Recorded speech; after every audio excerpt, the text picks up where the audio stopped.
Fine, I'll do something stupid, tedious, and annoying then. I wonder what this does. Oh god, it burns! It burns! Please make it stop! Ah!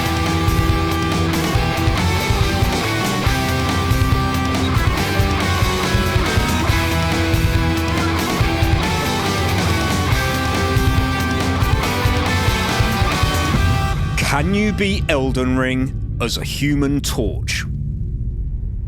This incantation is called Immolation 2 Fiery Boogaloo. I know it says it's called Fire's Deadly Sin, but Miyazaki clearly made a mistake. Casting it coats your body in a cloak of flames. It used to be supremely broken as it could apply the effects of other spells like Blood Flame Blade. Now that that's all been patched though, it's a bit awful.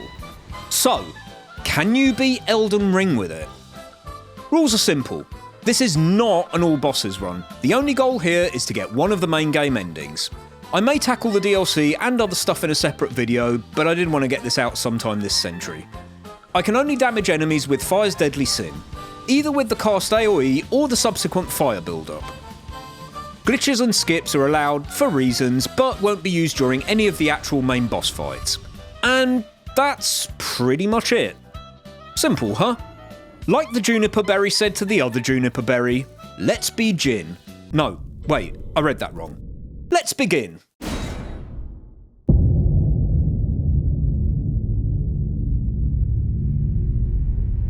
Hey there, I'm your favourite hot redhead, Gal Fiery, and today we're rolling out, looking for the land between's greatest dungeons, drive-ins, and demigods. On this trip, we're going to the East Coast. Amazing! The West Coast. Breathtaking!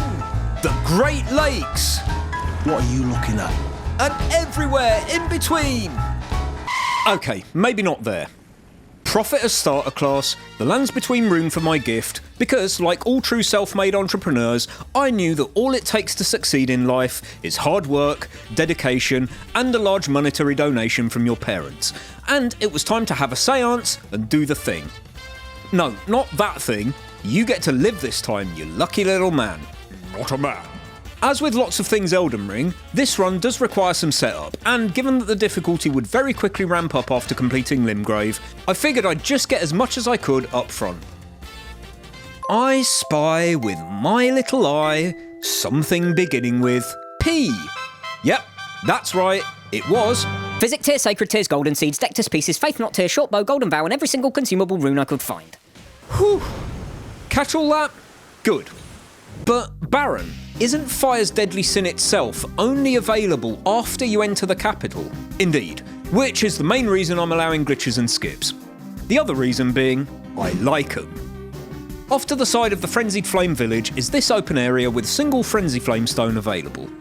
If you want more detail on how this trick works, then I suggest you check out my Shadow of the Erdtree Normally vid. But essentially, you equip a bow in your right hand and a shield in your left, use the stone to build up madness, and, on the exact same frame that it procs, you try to summon Torrent while blocking with your shield.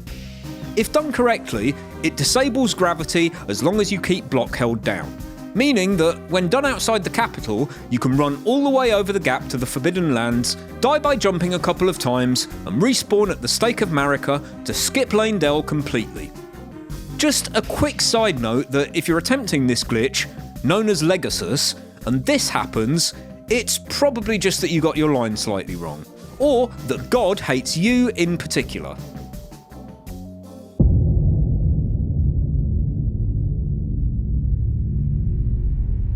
Reaching the other side of the capital might not seem that useful, since we need to actually enter it, but by performing a force quit wrong warp at the area by the Golden Gate, which you do by fast travelling to the Round Table Hold and forcing the game to shut just as the loading bar is about to complete, you'll respawn on the other side of it.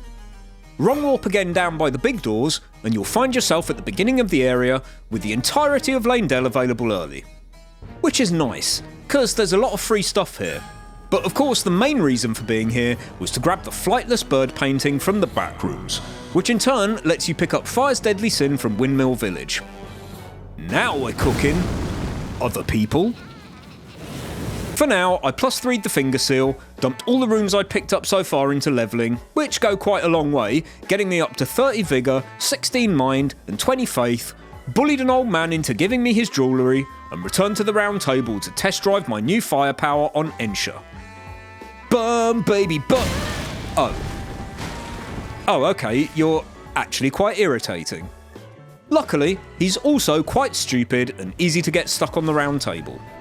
Now, I'm hardly John Elden Ring, but even I could tell that, right now at least, this incantation was absolute toilet paper. Seems like a good time to talk about how it works, right?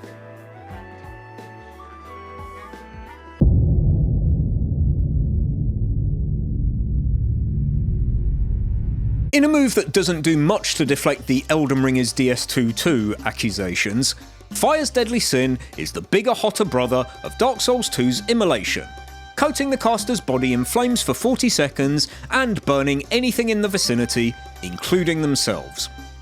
Unlike Immolation, however, FDS's cast creates an AoE that also does damage. Well, then that should be easy then, right?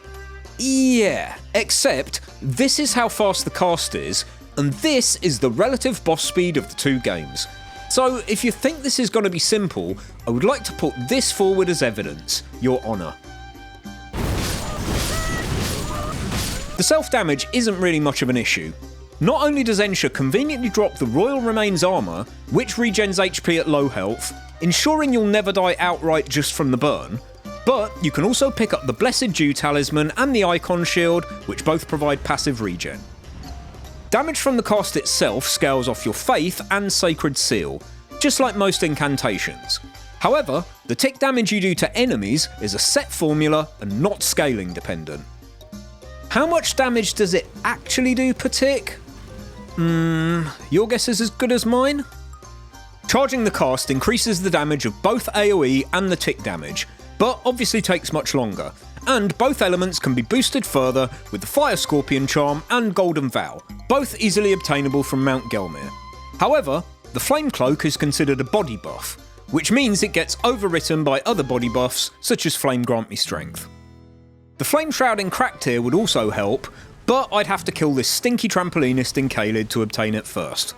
Luckily, I am a man of science who knows that wood is highly flammable, so after collecting a few more runes to reach 25 faith for Golden Vow, and upgrading my seal some more, I made short work of the avatar, and my build was ready for the real thing.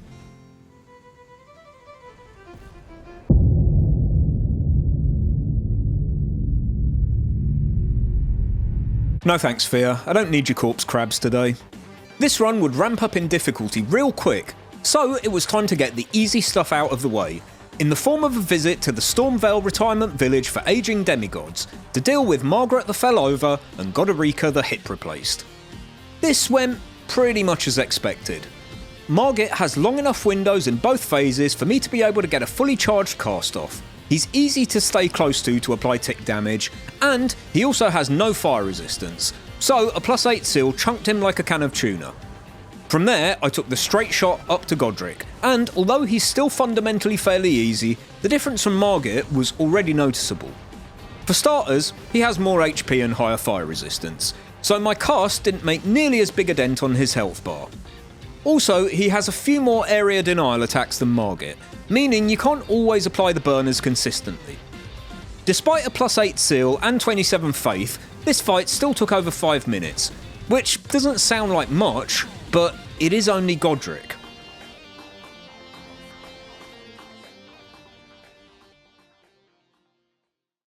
Hell yeah, brother! Punk rock! With Raya Lucaria next on the horizon, I figured I should get some more upgrades, as I suspected Queenie might be a bit annoying. So I ran through Raya Lucaria Crystal Tunnel and the Ravine for enough stones to get the seal to +11. Mind if I take this? What? You do? Cool. First up, Red Wolf. Honestly, I wasn't doing as much damage as I thought, considering he's basically a flammable plushie, but this was hardly difficult. Red Wolf of Radagon? More like Dead Wolf of Daddy's Gone, right? Next up on my list of chores was Infanticide, and here's where I ran into an entirely unexpected problem. because apparently setting yourself on fire and using the tick damage to destroy the scholar's bubbles doesn't actually do anything to Renala's big bubble. But here's the weirdest bit. Even destroying the bubbles with the cast itself only sometimes affects Renala, so it became virtually impossible for me to even start to harm her. Fortunately, there is a workaround in the form of Rejection, a lore-accurate incantation to use in this fight, since Renala knows all about Rejection. Get triggered, Queen. Quite why breaking the bubbles with Rejection works to get Renala down, but the fire tick doesn't, I have no idea. But it quickly became obvious that, even this way, I'd probably run out of FP, since spam casting is the way to go in Phase 1. Hold that thought.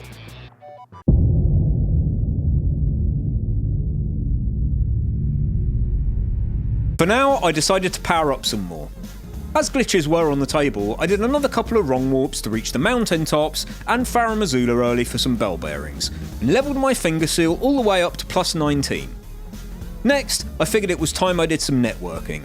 So I met my new bestie Gowry, walked around some geysers while some guy mysteriously died nearby, convinced an innocent young lady to chase the dragon, and... whoops. Finger slipped.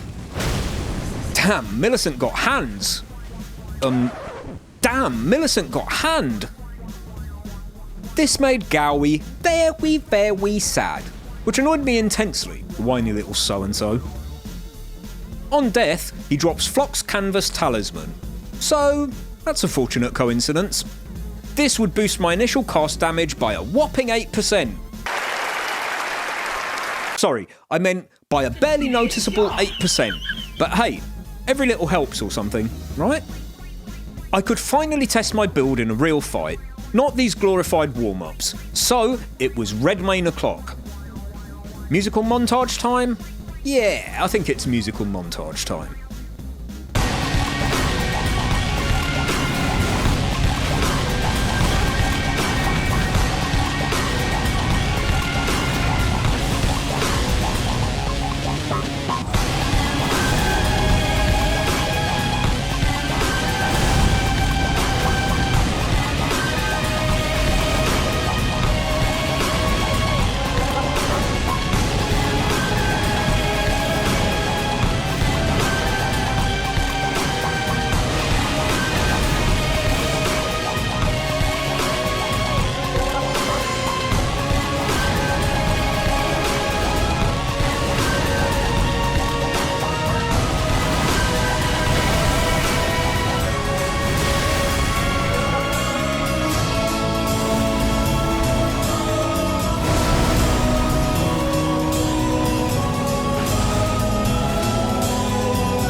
As this was my second demigod of the run, Enya rewarded me with a talisman pouch, meaning I could equip Blessed Dew for some extra health regen, but as it was also Radahn, I could start working through Ranni's quest. Not much to say about Loretta in Carrier Manor, especially since it's basically identical to another fight later in the run. I met up with the gang, indulged in some spelunking, fought a boss who, for some mysterious reason, had no weapons, grabbed the Finger Slayer blade, and decided I may as well light the beacons and fight the Regal Ancestor Spirit while I was here, cause runes is runes. I remember my first time fighting this boss. The music, the arena. Oh, majestic. Yep, that was my Mikolash impression. And just like Mikolash's boss arena, it's all smoke and mirrors. because this boss is actually really annoying for non-ranged players. Constant teleports to the other side of the visible universe. Always flying up into the air while also spamming area denial spells. Self-healing that also hurts you. Stupid roly-poly move. Wow. But hey, hype moments and aura, right?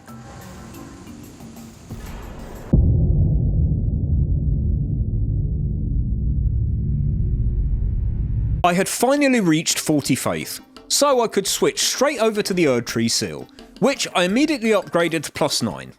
Next, I started working on Nepheli's questline and... yeah, sorry, I actually completely forgot to go back to this, so she's probably currently face down in a ditch somewhere. Whoops. With Radahn's Great Rune and some extra levels, I was now much stronger than I was... 1, 2, 3, 4, 5, 6, 7, 8, 9, 10, 11, 12. 426 words ago, so Renala was due a round 2. This time, my cast could shred her in Phase 1, making the whole thing go by much faster. In Phase 2, she still hops away a lot, and also she stood in water, which reduces fire damage, especially since my Physic and Golden Vow had long since run out. But she still has enough windows for you to whittle her down like an old twig. A +9 seal is nice, but not as nice as a +10 seal, and I knew just the place to get my final upgrade stone. Yeah, the Golden Order seem like super sussy, now hurry up and finger me. Mogwyn may have some juicy rune drops, as well as the Stone of Somber Ancient Dragons I needed, but there was the small issue of dealing with Magnus the Beastclaw first. Wall strats? Wall strats.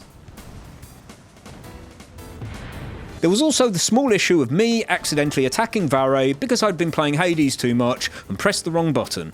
But the first rule of Accidental Fight Club is we don't talk about Accidental Fight Club.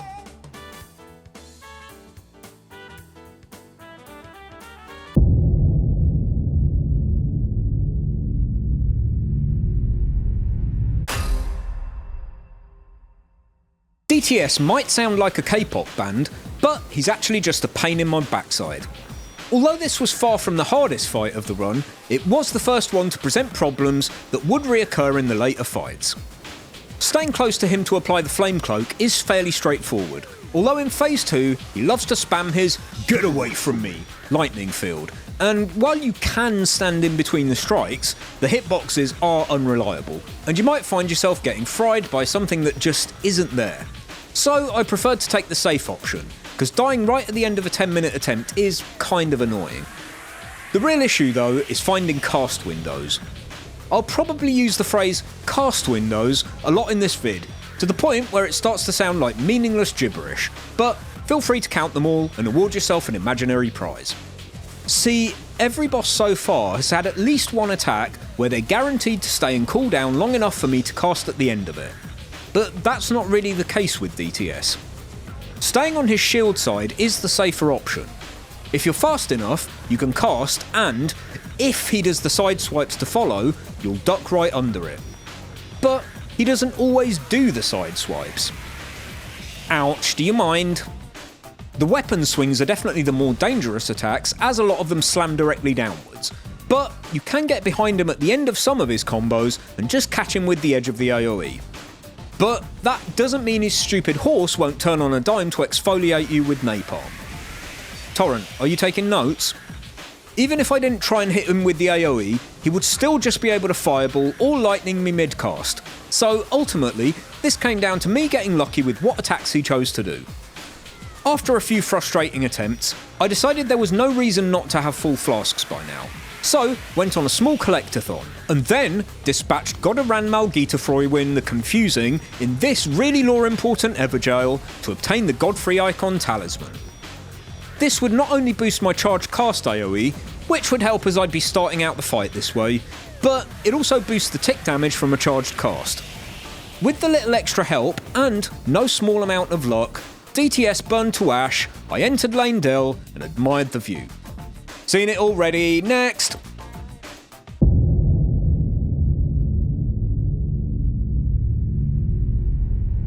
I have no doubt you will become Elden Lord. May you take the throne. Yes, who are you again? Not much to talk about in Leyndell really. Godfrey was as simple as expected, and I won't dwell on the fight since we'll get to the better version of it later anyway. And we all know Morgott is sadly about as resistant to damage as the resistance stat from Dark Souls 1 is resistant to, well, anything really. I don't play this game casually much, and was hella rusty in this fight, and still demolished him in a couple of tries. It helps that he has massive cast windows, and a bondage fetish. With Morgott dehydrated, the tutorial section of this run was over. Time for the real meat and potatoes of pain. He's big, he's red, he loves to shit the bed. Fire giant, fire giant. Would it surprise you to know this was the biggest wall of the run? Where to begin with the list of issues? Number 1. His fire resistance. Well, actually that's not the worst part of this, since he has weak spots, so damaging them effectively counters his negation somewhat. Problem is, he also has an enormous health pool, and whilst a fully charged cast with Golden Vow and the Physic active does surprisingly decent damage to his ankle in phase 1, the flask only lasts 3 minutes, and my winning attempt on this boss was 45 minutes long. And good luck doing any kind of charged cast in phase 2. Number 2. His movement. This is where things get really irritating. See, he has some attacks, like his big foot stomps, which leave big long windows for you to stack the damage over time and recast. But then, he has some attacks which force you to disengage. Not just the fire orbs or the flame pillars, both of which are too risky to engage with at close quarters, but he also has a few combos, like this one, where he just backpedals furiously away from you, making it impossible to stay close to him. Oh, and the roll, of course. And if he decides to just loop all of those things back to back to back, you might spend a solid 5 minutes just chasing him around, not being able to even get a cast off. Number 3. The jank. Yeah. Special shout out to this attack, which was responsible for more of my deaths in phase 2 than any other, because I love avoiding the fire only for it to hit me 3 to 5 business days later from a completely different direction, and given how long phase 2 took, the chances of him not doing this multiple times was basically 0. Is this the most busted attack in any Souls game, or is it just a tribute? Thing is, even with all those other issues on the table, there was still one far more fundamental problem. Even with 14 blue flasks, I just didn't have nearly enough blue juice to do this. So, it was time to get on my grind set mindset. See you later, big potato!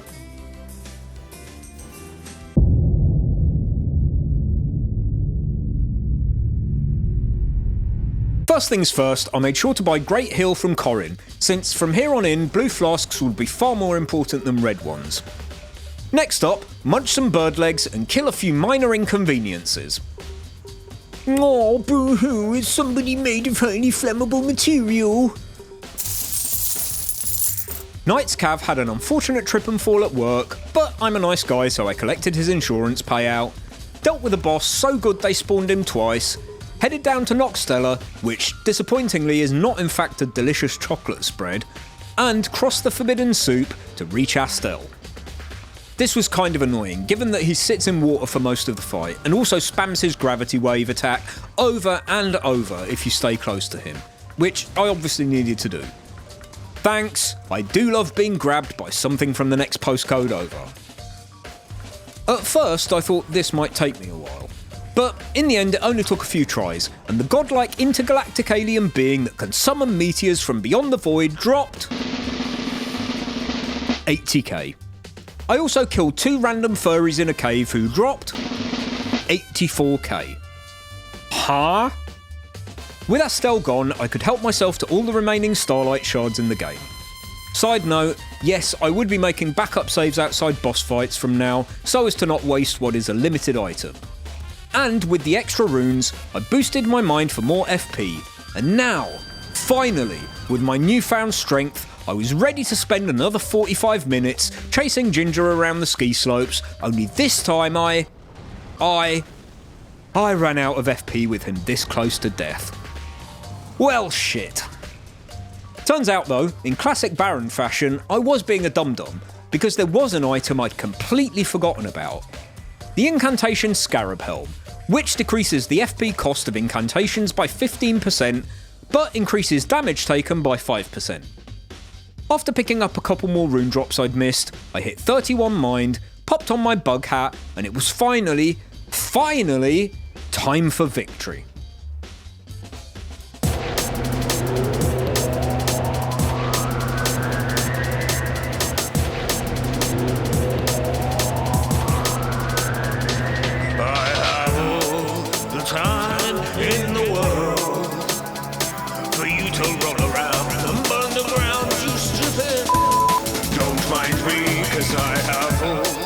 Time in the world for you to run away.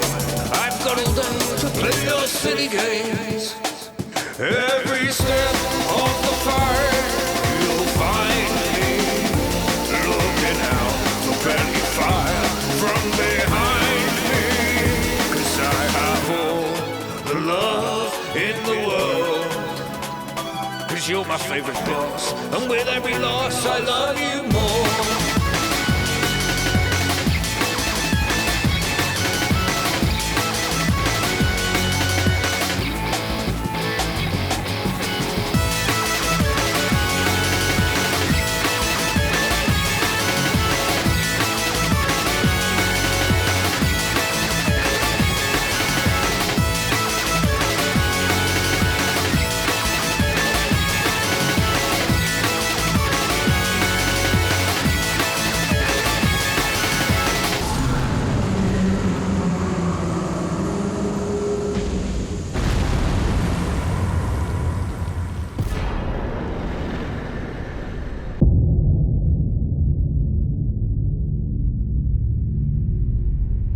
At the Forge of the Giants, Melina committed a sin.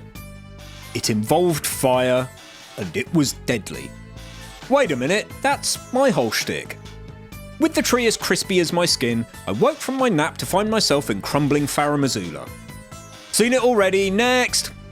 We all know what's coming, so the real question is this doable, or is this duo bull? After some experimenting, I figured out the strat I would need to use, and boy is it tedious. So, here goes. Sleep both Godskins. It's perfectly possible to free aim at the floor with sleep pots, but if I did accidentally hit one of them with a pot for a massive 1 damage, then deal with it. It's just a YouTube video, it doesn't matter. With both asleep, I could Golden Vow and then get 2 charged cast off on the Noble before he's fully responsive. Then, I'd stay close to the Noble until the flames run out and the Apostle wakes, kite them both into a good position, and sleep them again. Repeat the double cast on the Noble to get him into phase 2, and from then on I'd leave the Apostle awake and circle the arena dodging everything until the Noble rolls, at which point I'd stand on the pillar and cast. Unless the Apostle throws a cheeky fireball from the other side of the planet, or saunters over to casually clonk you over the head, or the Noble spends a solid 5 minutes doing everything but rolling. Or he just decides he didn't fancy getting stuck on the pillar today. Or you get the idea. Once the Noble died, I would then have to repeat the whole process twice over in order to burn away their entire health bar. Of course, my early testing went swimmingly.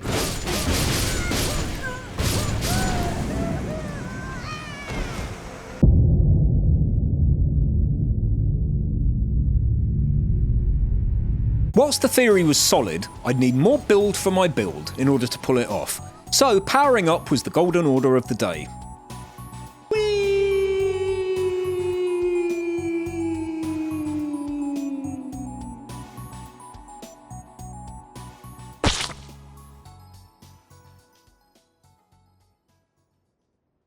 Just kidding, I'm fine.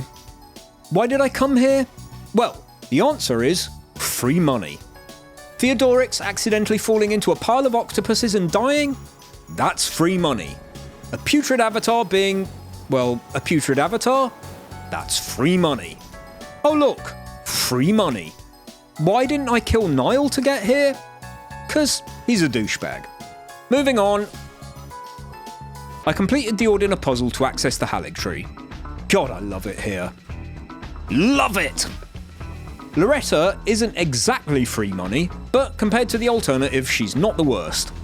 Sure, it took me a few deaths to fully figure out what I could and couldn't get away with in both phases, but like the Tree Sentinels, she's easy to stay close to so you can constantly apply damage, and she does have a lot of attacks that you can low profile with your cast. Okay, not that one. All in all, the winning attempt took a mere 10 minutes, which is not bad for a couple of 100k. I was only really here for one thing. No, not her, are you kidding me? The Dragon Crest Great Shield Talisman. The Godskins fight would take over 30 minutes, so I'd happily sacrifice Flock's Canvas Talisman for taking less damage, especially given I was wearing 2 other items that increase damage taken, because less damage taken means less FP used on having to cast Great Heal. Finally, I went to Mogwin to farm up a handful more levels in Faith. No, I didn't mercilessly slaughter sleeping Albinaurix over and over again with my inflamed skin. I am not that crass. And anyway, who needs to do that when you can just do the Mogwin slut drop? It's me, I'm a slut for runes. By the end of all of that, my stats looked a little better, and I grudgingly made my way back to Farum for the best 32 minutes of my life.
Surely with the terrible twosome tragically torn apart, the worst was over now.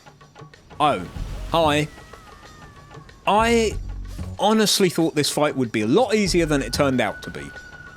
For starters, just like the previous 2 bosses, Malekith has fairly high fire resistance. Whilst Beast Clergyman might seem overly hyperactive, he is generally quite easy to stay close to, especially given how you can loop him into the same attack pattern by dodging all of his swipes to the right. Well, he's easy to stay close to unless he spams this move over and over, which he did sometimes decide to do. He also has one very safe cast window if you can get behind him fast enough when he does this semicircular scraping attack. Did he like to do that attack frequently and at convenient times? No. The answer is no. At least you can use the pillars for cover to heal, rebuff, and pop Starlight Shards if needed in this phase. Once he goes into Hyperspeed Wolftorius mode though, none of his windows are truly safe. The safest are getting behind him during this attack, which he always tends to do after closing distance, or anticipating where he's gonna land after his exploding backflip and casting accordingly. The problem is, those windows are only safe if he doesn't instantly go into some bullcrap, so there was an element of luck in the winning attempt. The victory took almost 20 minutes, and with longer fights like that I do tend to lose full concentration at points if I'm not totally locked in, so let's just say this took me longer than I thought it would. Still, A win is a win, and after releasing Death onto the world, I celebrated with a few quick push-ups and psyched myself up for the final stretch. Now, I wouldn't say Gideon spends all his time in the capital, but he is often here. Keep yapping, Gramps, cause soon you will feel the raw power of my hyper mode boss killer build. Ah, fuck. Go back, go back! The obvious problem with Gideon is, he's a filthy, disgusting spell spammer who should have been dropped down a well at birth. But, as it turns out, there is a counter to his trickery. Be an even spammier, filthy, disgusting spell spammer. With Azur's Glintstone Staff and the Radagon icon, you can max out your cast speed, which is just quick enough to keep catching him as long as he moves the right way. In my bones, a child cannot become a lord. A tallest cannot become a... Shut the hell up!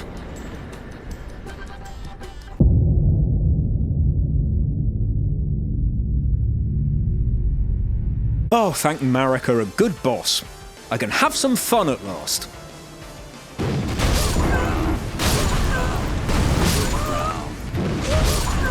I'm not having fun.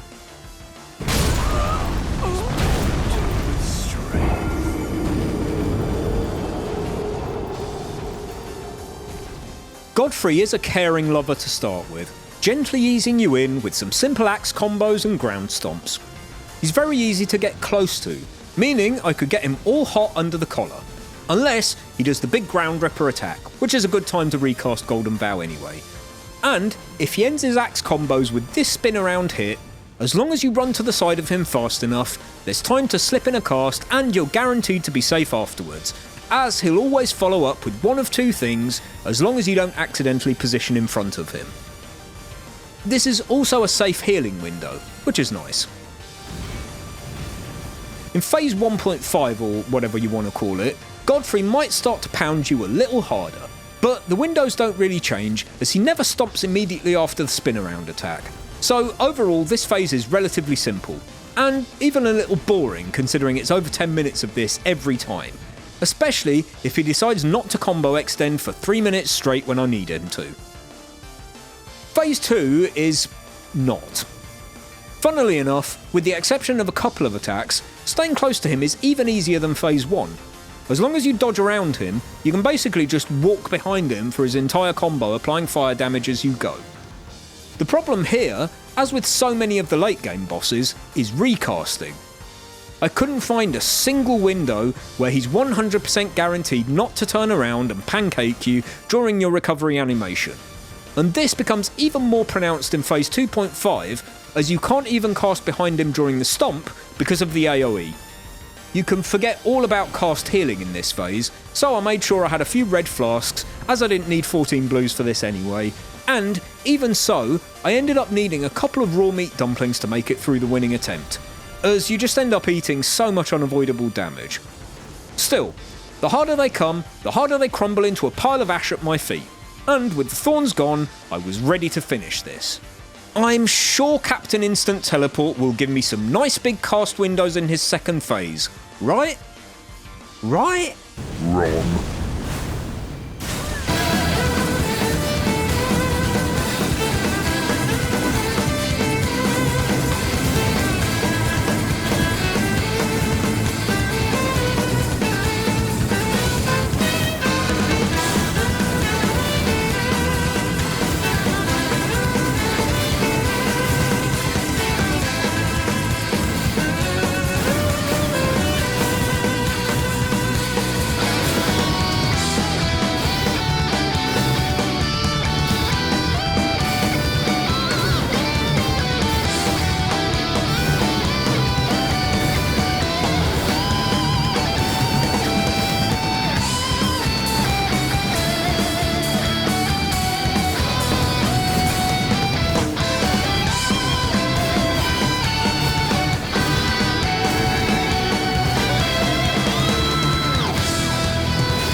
Well, there you have it. I seared the Eldritch Sea Cucumber good and proper, took my rightful place as Elden Lord, and it was done. I had beaten Elden Ring with Fire's Deadly Sin only. No, we're not going to talk about the other bosses. But wait, what's this? In the red corner, weighing in at 480 butterflies, it's Melania, the Blade, off the top rope with a steel arm. And in the other corner, which is also red, weighing in at 100 pounds wet, the young pretender, Gal, the Smoke, Fiery. Let's rumble! Yeah, yeah. Say this one out to all the Highland Creek crew. You know how we do. For the ones and twos, yeah. Yeah. Mic check a 1, 2. How can I explain to you about this crazy bad babe named Melania? She got legs for days and a blade on her that could split you down the middle like labia. You could say she got a couple of moves. Every time she does a dance, got me busting a groove. Gotta make sure my dodging's all buttery smooth, or I'll end up in the hospital, cut up and bruised. Man, I'm no good with women. This chick keeps winning. I try to get close, but the blade stays spinning. It's a game of chicken. A triple sword slash going chick, chick, chick. Got my joysticks twitching. A hip box shit got me living. If the sword swings clip me, my English gets vivid. A style so wicked, never known defeat. But then again, she never met somebody dope as me. I said, who are Melania? I said, who are Melania? Man, let's do it now. Melania. I said, who are Melania? The Melania. I said, who are Melania? Get down now. Strength extraordinary. The mark